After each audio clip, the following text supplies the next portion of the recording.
بسم الله الرحمن الرحيم حميم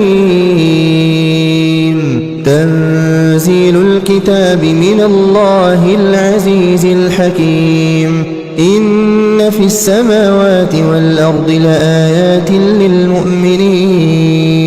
وفي خلقكم وما يبث من دابة آيات لقوم